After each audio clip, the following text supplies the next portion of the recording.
कभी ना कभी आपने न्यूज़ पे ऐसा ज़रूर सुना होगा कि किसी न्यूज़ के वजह से किसी कंपनी के शेयर्स काफ़ी ऊपर गए, तो किसी न्यूज़ के वजह से किसी कंपनी के शेयर्स काफ़ी नीचे गए। तब आपके मन में ऐसा ख्याल ज़रूर आया होगा कि आखिर ये शेयर या फिर शेयर मार्केट क्या होता है। तो आज के इस वीडियो में मैं आपको बारीकी से समझाने वाला हूँ कि आखिर ये शेयर या फिर शेयर मार्केट क्या होता है। सबसे पहले हम लोग ये समझ लेते हैं कि आखिर ये शेयर्स क्या होता है। मान लेते हैं कि कोई एक बिजनेसमैन है मिस्टर एक्स और उनकी एक कंपनी है XYZ। कंपनी का करंट वैल्यूएशन है 100 करोड़। कंपनी के प्रोडक्ट का मार्केट में एक अच्छा डिमांड है और मिस्टर एक्स को ऐसा लगता है कि अब मुझे अपनी कंपनी को एक्सपैंड करना चाहिए। कंपनी के एक्सपेंशन के लिए मिस्टर एक्स को 50 करोड़ रुपीस की ज़रूरत है, पर अभी मिस्टर एक्स के पास इतने पैसे नहीं है। तो वो डिसाइड करते हैं कि क्यों ना मैं अपनी कंपनी का कुछ % हिस्सा लोगों में बेच दूं और उससे जो पैसा आए उसको मैं कंपनी में इन्वेस्ट करके कंपनी के एक्सपेंशन में लगाऊं। तो मिस्टर एक्स अपने कंपनी के टोटल वैल्यूएशंस को छोटे छोटे टुकड़ों में बांट देते हैं और उनको चाहिए 50 करोड़, तो वो 1 crore shares at the value of 50 पर शेयर में लोगों को बेच देते हैं ताकि उनको 50 करोड़ मिल जाए और वो ये पैसा अपने कंपनी के एक्सपेंशन में यूज़ कर सके। पर अब सवाल ये आता है कि लोगों को इसके बदले क्या मिलेगा। तो जिसके पास जितना शेयर है वो उस प्रोपोर्शन में उस कंपनी का ओनर बन जाएगा। तो शेयर्स का मतलब सिंपल है, जिसके पास जितना शेयर्स है वो उतने प्रोपोर्शन में कंपनी का ओनर बन जाएगा। अब आपके मन में ये सवाल आ रहा होगा, क्या कंपनी जो भी प्रॉफिट कमाएगी वो डायरेक्टली शेयर होल्डर्स को मिलेंगे? तो इसका आंसर है नो। तो फिर शेयर होल्डर्स कैसे पैसा कमाएंगे? तो इसका 2-3 मैकेनिज्म है। पहला, जब शेयर का प्राइस बढ़ जाए, यानी कि जब कंपनी प्रॉफिट करेगी तो उसके शेयर्स का प्राइस 50 रुपये से 80 रुपये 90 रुपये जा सकता है, तब शेयर होल्डर्स उसको ज़्यादा प्राइस में बेच करके पैसा कमा सकते हैं। दूसरा मैकेनिज्म है डिविडेंड। हर company every quarter result declare करती है और जो भी प्रॉफिट होता है उसमें से कुछ % हिस्सा शेयर होल्डर्स को देती है, लेकिन ज़रूरी नहीं कि हर कंपनी डिविडेंड दे। कुछ कंपनी डिविडेंड देती है तो कुछ कंपनी डिविडेंड नहीं देती है। तीसरा मैकेनिज्म है बोनस शेयर्स। कंपनी अपने शेयर होल्डर्स को बोनस शेयर्स भी ऑफर करती है, तो इससे भी आपको अर्निंग हो जाएगा। अब हम लोग समझ लेते हैं कि आखिर ये शेयर मार्केट क्या होता है।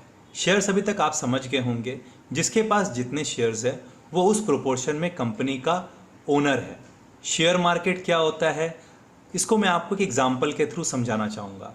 अगर आपको सब्ज़ी खरीदनी है तो आपको सब्ज़ी बाज़ार में जा कर के सब्ज़ी खरीदनी पड़ेगी। वैसे ही अगर आपको शेयर्स खरीदने या बेचने हैं तो इसका भी एक मार्केट होता है जिसको हम लोग शेयर मार्केट बोलते हैं और इसी के अंदर शेयर्स की बाइंग और सेलिंग होती है। वैसे तो 21 स्टॉक एक्सचेंजेस है जिसके अंदर आप स्टॉक की बाइंग एंड सेलिंग कर सकते हैं, लेकिन 2 मोस्ट पॉपुलर है।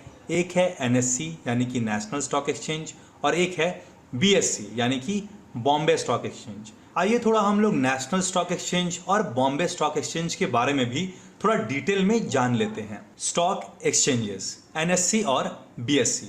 NSE 1992 में इस्टेब्लिश हुआ था और BSE 1875 में इस्टेब्लिश हुआ था। NSE के अंदर 1600 कंपनीज लिस्टेड है और BSE के अंदर 5000 कंपनीज लिस्टेड है। NSE इंडिया का बिगेस्ट एक्सचेंज है और BSE इंडिया का ओल्डेस्ट एक्सचेंज है।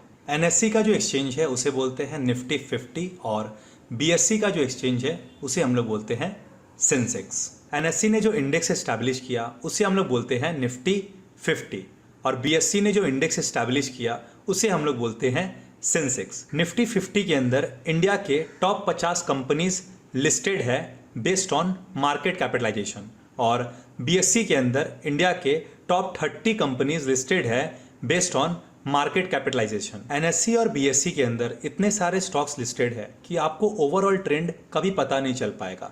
इसीलिए NSE ने निफ्टी 50 को बनाया और BSE ने सेंसेक्स को बनाया ताकि हम लोग को ओवरऑल ट्रेंड पता चल सके कि पॉजिटिव है या फिर नेगेटिव है। निफ्टी 50 के अंदर अगर most of the stocks positive रहेंगे तो निफ्टी 50 भी पॉजिटिव रहेगा। वैसे ही सेंसेक्स के अंदर अगर 30 स्टॉक्स में से most of the stocks positive रहेंगे तो सेंसेक्स भी पॉजिटिव रहेगा। तो मार्केट का ओवरऑल ट्रेंड जानने के लिए निफ्टी 50 और सेंसेक्स को बनाया गया। एनएससी के अंदर बहुत ही अच्छी वॉल्यूम होती है, तो मेरे हिसाब से आप एनएससी को यूज़ कर सकते हैं ट्रेडिंग या फिर इन्वेस्टमेंट करने के लिए। बीएससी अगर किसी को पसंद है तो वो बीएससी में भी हालांकि ट्रेडिंग या फिर इन्वेस्टमेंट कंटिन्यू कर सकता है। Important terms share, stock, equity, share market, stock market, equity market, ये सबका मतलब सेम ही है। नाम अलग अलग होते हैं लेकिन ये सबका मतलब सेम ही है। बुलिश, अगर आपको कोई बोलता है कि आज मार्केट बुलिश था, इसका मतलब ये है कि ओवरऑल ट्रेंड पॉजिटिव था। बेयरिश, अगर आपको कोई बोलता है कि आज मार्केट बेयरिश था, इसका मतलब होता है कि ओवरऑल मार्केट का ट्रेंड नेगेटिव था, तब हम लोग ये बेयरिश का वर्ड यूज करते हैं। उम्मीद करता हूँ आपको सारा चीज समझ में आ गया होगा। अगर आपको सारी चीजें समझ में आया है और अगर आपको वीडियो अच्छा लगा है तो चैनल को सब्सक्राइब करना बिल्कुल ना भूले, क्योंकि वीडियो बनाने में बहुत मेहनत लगता है। और वीडियो को लाइक भी जरूर कर दे। आज के लिए इतना ही। Thank you.